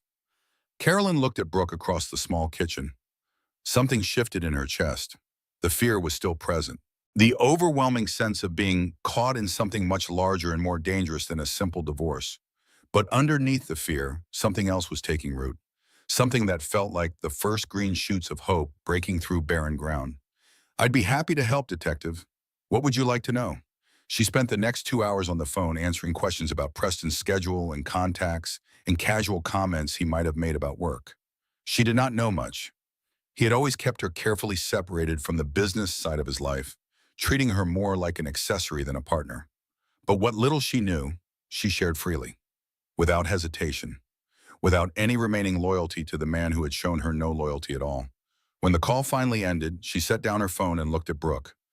This is going to get much worse before it gets better, isn't it? Probably. Brooke's expression was sympathetic but honest.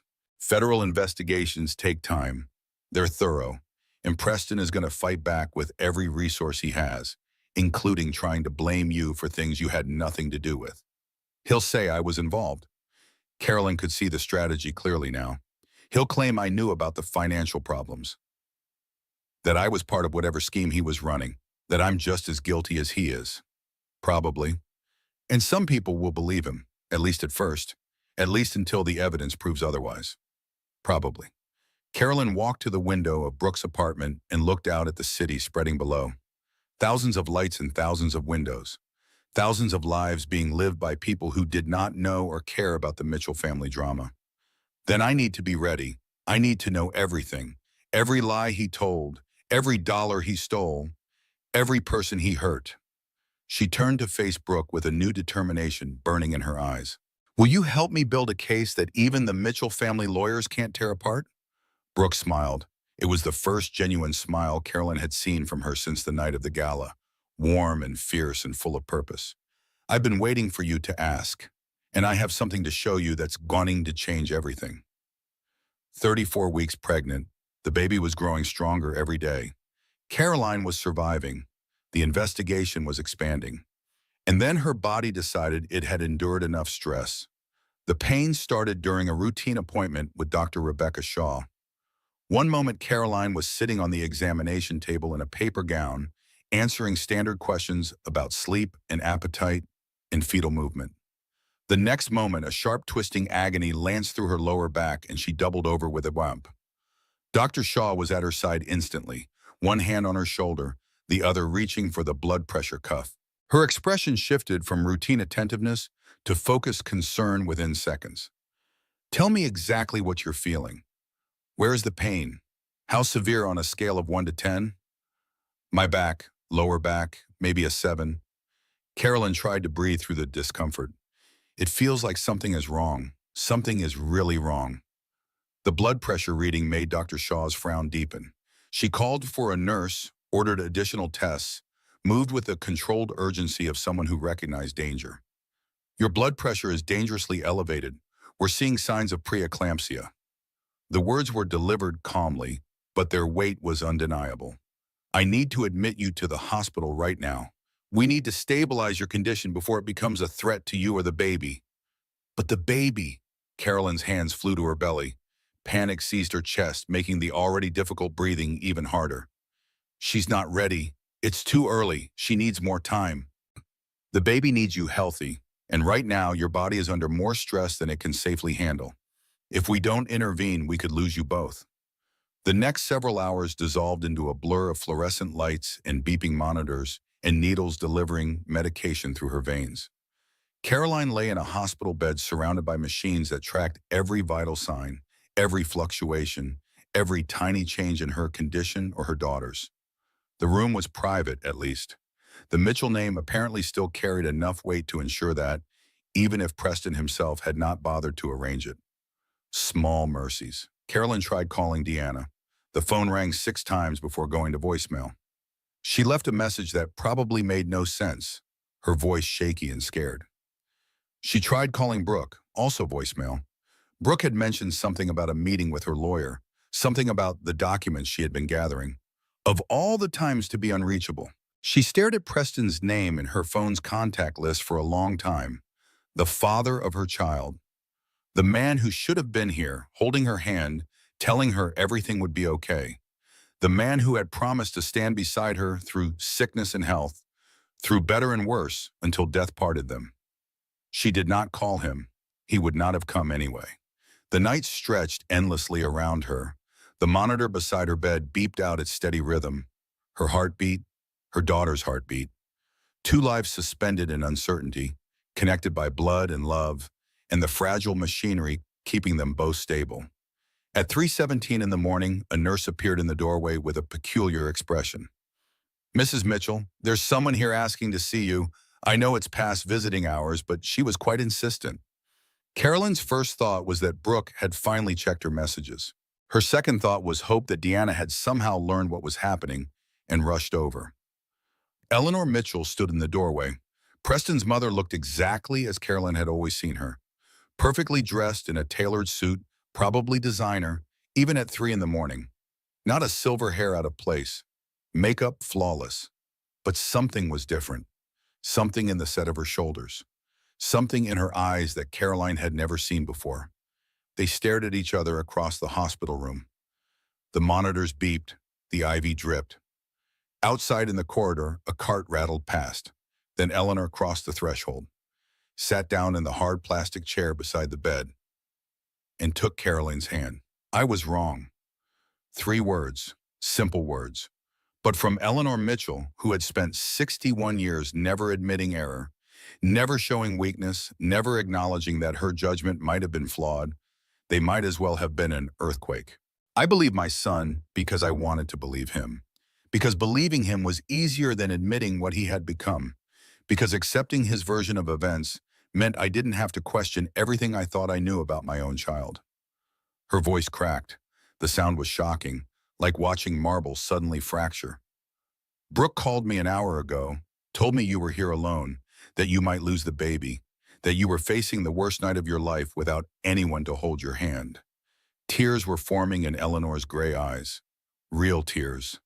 Not the practiced display of emotion she brought out for funerals and charity events. Genuine feeling breaking through decades of carefully constructed walls. "And I realize what I've become. I've become a woman who would let a pregnant mother face a medical crisis alone because I was too proud and too stubborn to admit that my son is capable of terrible things. I've become someone I don't recognize anymore. Someone I don't want to be." Carolyn stared at their intertwined hands on the hospital blanket. Eleanor's fingers were cool and dry, the hands of a woman who had never done manual labor, who had been protected and pampered her entire life. And yet somehow, in this moment, they felt like a lifeline. "I can't undo what Preston has done to you." "Oh no," Eleanor continued. "I can't take back the months I spent treating you with suspicion and contempt. I can't make it right with pretty words or hollow apologies." She squeezed Caroline's hand more tightly. "But I can make different choices starting now. I can be here now. And I can tell you something that I should have told you weeks ago. Whatever my son has become, that's his failure, not yours. You didn't create this situation. You didn't deserve any of what has happened to you. And you are not alone anymore." The tears Caroline had been fighting finally broke free. Great, racking sobs that shook her body and made the monitors beep warnings. Months of grief and fear and isolation pouring out at once. Eleanor did not let go of her hand. "Thomas came to the house yesterday," Eleanor said quietly. "He told us everything. About the money Preston stole, about the investigation that's coming, about how Preston has been planning to blame you for all of it, to paint you as the villain in a story he wrote entirely himself." She paused, seemed to gather herself for what came next. "Richard and I have decided to testify against our own son, to tell the truth about what we know and what we've witnessed. It's not much. We were blind to most of it, but whatever we can offer, we will. Caroline could not find words. The sobs were too powerful, the release too overwhelming. She simply gripped Eleanor's hand and let herself cry in a way she had not allowed herself to cry since the night of the gala. They sat together as the night slowly surrendered to dawn. Eleanor got ice chips when Caroline needed them, adjusted pillows, spoke to the doctors in her commanding voice when they came to check on their patient. By morning, Caroline's blood pressure had stabilized. The baby remained strong and healthy, apparently undisturbed by her mother's crisis. The doctors were cautiously optimistic about the rest of the pregnancy. She was going to survive this. They both were. And for the first time since the nightmare began, she was not facing it completely alone. 4 days of hospital bed rest eventually gave way to discharge with strict instructions and a collection of medications. The preeclampsia was being managed. The baby continued to grow and kick and prepare for an entrance into the world that was still weeks away. Brooke picked Caroline up from the hospital on a gray Thursday afternoon. The sky was heavy with clouds that could not decide whether to rain or simply threaten. The air smelled of coming change. Instead of driving back to Brooke's apartment, they headed to the outskirts of the city. Industrial neighborhoods gave way to commercial districts, which gave way to the kind of area where people stored things they did not want to look at every day. A self-storage facility sprawled across several acres, surrounded by chain-link fence and dotted with security cameras. Row after row of orange metal doors, each one holding someone's secrets, someone's memories, someone's evidence. "I need to show you something," Brooke said as she parked the car. "Something I've been keeping for 8 months. Something that's going to give you the power to fight back properly." The storage unit was small, 10 feet by 10 feet of concrete floor and metal walls, lit by a single fluorescent tube that flickered occasionally. Brooke had organized the space with the same precision she had once brought to her law school studies. Boxes lined the walls, each one labeled in her neat handwriting. Tax records, bank statements, transfer documentation, investment portfolios.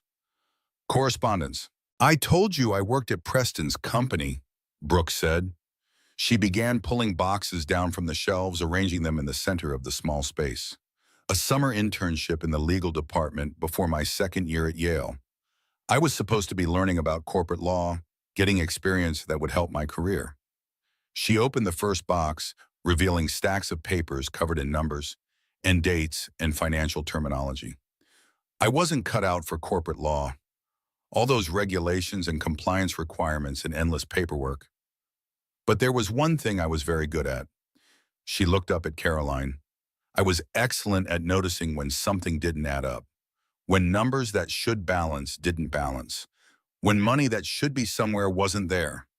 Caroline lowered herself carefully onto an overturned crate, mindful of her pregnant belly and her still fragile health. The baby shifted inside her, settling into a new position as if she too wanted to hear what came next. "What did you find?" "Everything." Brooke spread documents across the concrete floor. "Preston hasn't just been skimming from Mitchell Industries. He's been running a systematic fraud for years. He's been funneling company money to private accounts. He's been buying properties and vehicles and investments in names that don't show up on any official records." She pointed to a bank statement dated 18 months ago. "This is when it started, or at least when I started noticing it. Small amounts at first, transfers that could be explained away as expenses or investments, but they kept getting bigger." Another document, a property deed. "He bought Vivian a condo in Miami, $2 million. Cash, no mortgage. The title is in her name, but the money came from Mitchell Industries accounts." More papers, more evidence, a car purchase, investment portfolios, travel expenses to places Caroline had never known Preston visited. "I kept everything," Brooke said. "Every document I could access, every record I could copy. I knew something was wrong, and I knew that someday someone was going to need proof." "Why didn't you tell anyone?" Caroline's voice came out raw. "Why didn't you go to your parents, to the authorities, to anyone who could have stopped this before it got so bad?" Brooke sat back on her heels, looking suddenly younger, more vulnerable than she had allowed herself to appear since the night she had confronted Preston at the gala. "Because I was scared. Because he's my brother. And part of me hoped I was wrong, because I knew that if I showed this to anyone, it would destroy our family completely. She paused. And because I knew that no one would have believed me over him, the family disappointment versus the golden child, who do you think they would have chosen? Carolyn reached out and took Brooke's hand. I would have believed you. You didn't even know me. We'd barely exchanged a dozen words in 5 years.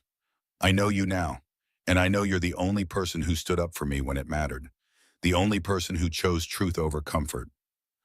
Brooke squeezed her hand. Then she stood and went to the back of the storage unit, returning with one final box. This is everything the federal investigators need to build their case. Names, dates, account numbers. The complete picture of what Preston has been doing for years. She set the box at Caroline's feet.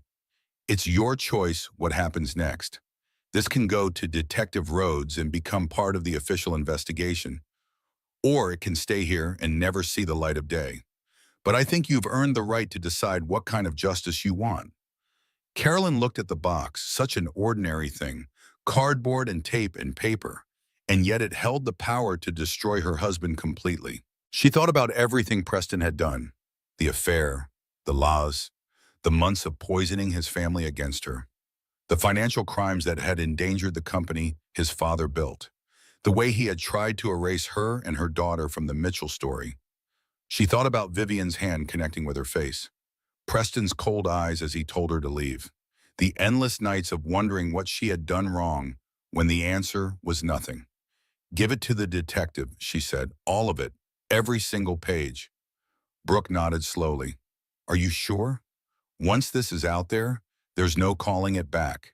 He'll know it was us. He'll fight back with everything he has. Caroline pressed her hand against her belly. Her daughter kicked in response, strong and certain. He's already taken almost everything from me. My marriage, my faith in the people I loved, my sense of who I am. She met Brooke's eyes with new determination. But he's not taking my daughter's future. He's not taking my truth. And he's not getting away with any of this. Brooke smiled. For the first time since Caroline had known her, the expression reached all the way to her eyes. That's exactly what I was hoping you'd say. 2 weeks after the storage unit revelation, the federal investigation entered its public phase. Warrants were served, assets were frozen. The careful machinery of American justice began to grind forward. Slow but inexorable. Preston Mitchell, golden boy of American business, watched his empire collapse around him. He appeared at Caroline's townhouse on a Tuesday afternoon without warning. No phone call, no message through lawyers, just the sudden sound of the doorbell followed by his face on the security camera screen. Carolyn barely recognized him. The past month had carved deep lines into features that had once been magazine cover handsome. Dark circles hollowed his eyes. Weight loss made his expensive suit hang wrong on his frame. The confident posture that had always made him seem larger than life had been replaced by something hunched and desperate. She opened the door but did not invite him inside. They stood facing each other across the threshold, the space between them filled with 5 years of marriage and months of betrayal. You did this. His voice cracked on the accusation. You and my sister, you destroyed everything I spent my entire life building. Carolyn kept her hand on the doorframe, ready to close it at any moment. No, Preston, you destroyed it. I just finally stopped helping you hide what you are. I built Mitchell Industries into something real, something valuable, something that employed hundreds of people and supported thousands of families. And you handed it all to federal investigators because you were angry about your hurt feelings. You stole from those employees. You lied to those families. You betrayed everyone who ever trusted you, including me. His face contorted with something ugly. The charming mask he had worn for 34 years finally slipping away to reveal whatever darkness lived beneath. You don't understand what it's like. The pressure, the expectations, everyone always wanting something from you, always expecting you to be perfect, always watching for any sign of weakness. So you dealt with the pressure by stealing money and cheating on your pregnant wife? Vivian understood me. She didn't expect me to be some kind of perfect husband and father. She just let me be who I actually am. Carolyn felt the last remnants of her love for this man wither and die. Whatever she had believed he was, whatever she had hoped he might become, it had never existed. It had all been performance, image, smoke, and mirrors designed to hide the hollow core. Who you actually are is a thief and a liar, she said quietly. Who you actually are is someone who would rather destroy an innocent woman than face the consequences of his own choices. That's who you actually are, Preston, and everyone is going to know it. He stepped closer, and for a moment she felt a flash of fear, the old instinct to step back, to appease, to diffuse. She stood her ground. You think you've won something here? You think this is some kind of victory? His laugh was bitter and broken. When this is over, you'll be known as the woman who destroyed a great American company out of petty revenge. That's your legacy now. That's all anyone will ever remember about you. They'll remember that I told the truth. That's enough for my man. The truth. He spat the word like a curse. Fine. You want truth? Here's some truth for you. He leaned closer, close enough that she could smell the alcohol on his breath, see the broken blood vessels in his eyes. I never wanted that baby. The whole time we were trying to get pregnant, I was hoping it wouldn't work. Vivian was supposed to be my escape, my way out of a life I never asked for. But then you had to actually get pregnant, and suddenly I was trapped forever. The words should have hurt more than they did. Perhaps she had already grieved for the man she thought she married. Perhaps there was simply nothing left inside her to wound. You could have left, she said calmly, at any point in our marriage. You could have asked for a divorce. You could have walked away. No one was forcing you to stay. My parents would never have allowed. Your parents are testifying against you. Your mother held my hand in the hospital and apologized for believing your lies. Your father has already given a statement to the investigators. She watched his face crumble as the words landed. You're not protected anymore, Preston. You are not the golden child whose mistakes get covered up. You're just a man who is about to face the consequences of everything he's done. He stepped back. For a moment, something that might have been genuine emotion flickered across his face. Fear, maybe, or the beginning of understanding. Then it was gone, replaced by cold fury. This isn't over, he said. Whatever you think you've accomplished, I will take it back. I promise you that. He turned and walked away, got into his car, drove off without looking back. The next morning, Preston Andrew Mitchell was arrested at his office on federal charges of wire fraud, embezzlement, money laundering, and falsifying business records. The footage body aired on every news channel. Preston in handcuffs, being led to a waiting vehicle, his expensive suit disheveled, his face blank with shock. Carolyn watched the coverage from Eleanor's living room, surrounded by the women who had become her unexpected family. Brooke with her fierce loyalty, Eleanor with her hard-won remorse, Deanna with her determined devotion to making things right. The news anchor's voice narrated the images on screen. Mitchell Industries heir, Preston Mitchell, faces decades in federal prison if convicted on all charges. Sources close to the investigation say the case was significantly strengthened by documents provided by family members who chose to break their silence about financial irregularities they had witnessed over several years. Carolyn's hand rested on her belly, where her daughter continued to grow, oblivious to the drama unfolding in the outside world. Your father made choices, she thought. His choices do not define you. His failures are not your inheritance. You will be whoever you decide to become. That night, she took a long bath in Eleanor's guest bathroom. Warm water and Epsom salts, and the quiet of finally not having to fight. She let herself float. Let her body relax for the first time in months. Let the water support her weight the way she would soon support her daughters. Tomorrow would bring lawyers and decisions, and the endless work of building a new life from the rubble of the old one. But tonight there was just this. Warm water, deep breaths, and the certain knowledge that she had survived the worst. For the first time since the slap that changed everything, Carolyn felt something that might actually be peace. 38 weeks, 4:17 in the morning. Carolyn woke to the sensation of warm liquid spreading beneath her and the unmistakable knowledge that everything was about to change. Her water had broken. Her daughter was coming. The labor pains arrived in waves that built slowly at first, then crashed over her with increasing intensity. like ocean tides determined to pull something new and precious into the world, like the irresistible force of nature that no amount of money or power or lies could control. Brooke drove through pre-dawn streets with steady hands and a calm voice, running red lights and breaking speed limits, while somehow maintaining the composure Carolyn desperately needed. Eleanor met them at the hospital, having stationed herself at a nearby hotel for the past 2 weeks in anticipation of exactly this moment. She swept into the emergency room with all the commanding presence she had cultivated over 6 decades, ensuring that Carolyn received immediate attention and the best available care. Deanna arrived 30 minutes later, breathless and carrying the overnight bag Carolyn had packed weeks ago. Inside were tiny onesies and soft blankets and all the physical manifestations of hope she had managed to hold on to through the darkest months of her life. The delivery room was bright with fluorescent light and clinical with medical equipment and absolutely real in a way that cut through all the drama and deception that had surrounded the pregnancy from the beginning. This was not about Preston or Vivian or the Mitchell family legacy. This was not about federal investigations or divorce settlements or social media scandals. This was about a baby being born, a new life entering the world, a mother meeting her daughter for the first time. "You're doing beautifully," Dr. Shaw said from her position at the foot of the bed. "Just a few more pushes and you'll be holding your baby." Carolyn bore down with strength she had not known she possessed. The pain was extraordinary, unlike anything she had ever experienced, but it was productive pain, pain with purpose, pain that was bringing her daughter into the world. She thought about everything that had led to this moment.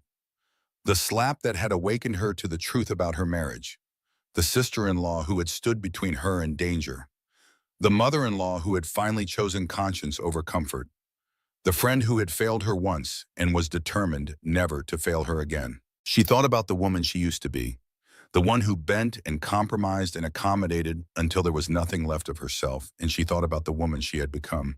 Someone who could stand alone, someone who could speak truth to power, someone who could survive betrayal and emerge stronger. She pushed. At 11:42 in the morning, the delivery room filled with the sound Caroline had been waiting to hear for 9 long months. Her daughter's first cry. Strong and demanding and absolutely perfect. Carolyn Grace Mitchell entered the world weighing 7 pounds and 4 ounces. She had 10 tiny fingers and 10 tiny toes and dark hair that would probably lighten as she grew. She had lungs that could fill any room with the sound of new life demanding attention. They placed her on Caroline's chest, this small, warm weight that had been growing inside her for so long and was finally here. This perfect person who knew nothing of betrayal or lies or the ugliness of the adult world, who only knew warmth and safety and the heartbeat that had been her constant companion. "Hello, baby girl." Carolyn was crying. Everyone was crying. The monitors beeped their celebration. "We made it. You and me. We made it through everything." The baby's eyes opened, dark and unfocused, not yet able to see clearly, but searching for something, searching for her mother.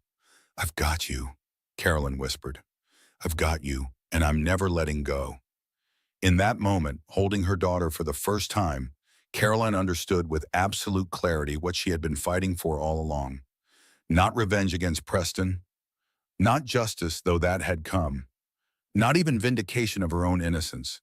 She had been fighting for this, for her, for the right to hold her daughter without the shadow of lies darkening the moment, for the freedom to be a mother without having to defend her worthiness, for the simple, profound miracle of new life beginning.